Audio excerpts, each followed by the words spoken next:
Let's start with the question. Elizabeth's necklace changes to the opposite.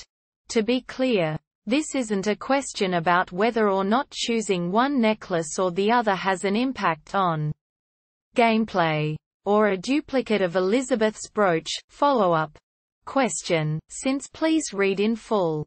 Elizabeth's brooch. Follow-up question refers to the scene where Booker enters the lighthouse and is drowned by the other Elizabeths, all without a necklace, implying that Elizabeth hasn't entered with him at all, possibly to avoid the threat to her very existence should she enter, since she would be killing her father before her own conception. The below refers to the scene in the rowboat before they enter the lighthouse where Elizabeth is seen with a different necklace, not the lack thereof. This is therefore a different question with different implications, i.e., that the Elizabeth guiding Booker through the sea of doors to the drowning already is a different Elizabeth for some unknown reason. I personally chose the bird for Elizabeth during a second playthrough, and tried to pay attention to it the whole way through.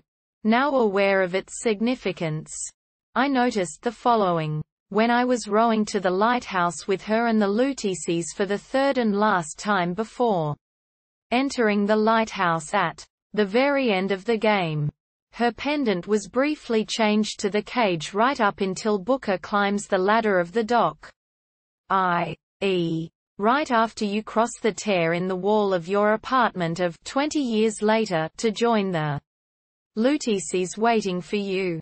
They comment on the mark on your hand, and you board the rowboat for a third time. The game gives you plenty of time to catch the switch during this scene, as light reflects off the pendant multiple times while you're rowing to the dock and Elizabeth says, "Booker, wake up, this is where it started," to which he replies, "I sold you. I sold you."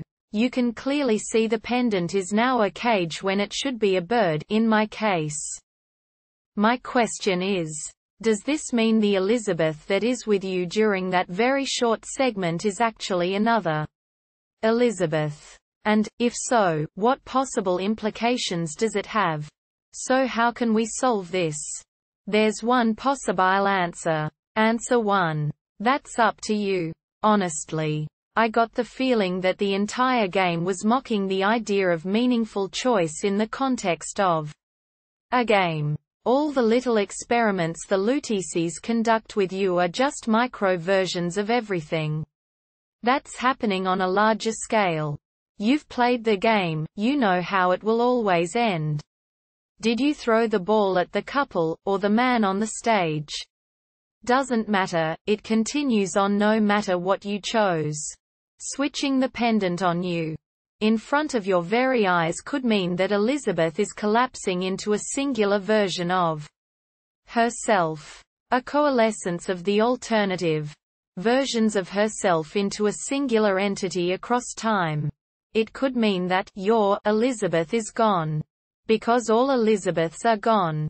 Collapsed into a singular oversoul that has broken down the barriers between her own minds across timelines. But there is little actual evidence. Things got really 2001: A Space Odyssey near the end. Endings like that tend to leave a lot up to the imagination, and that's not a bad thing. In music, the silence between notes is just as important as what notes you play. What you choose to fill that silence with is up to you, and how the piece makes you feel. I hope this answer helped, and if it did, please drop a comment and subscribe.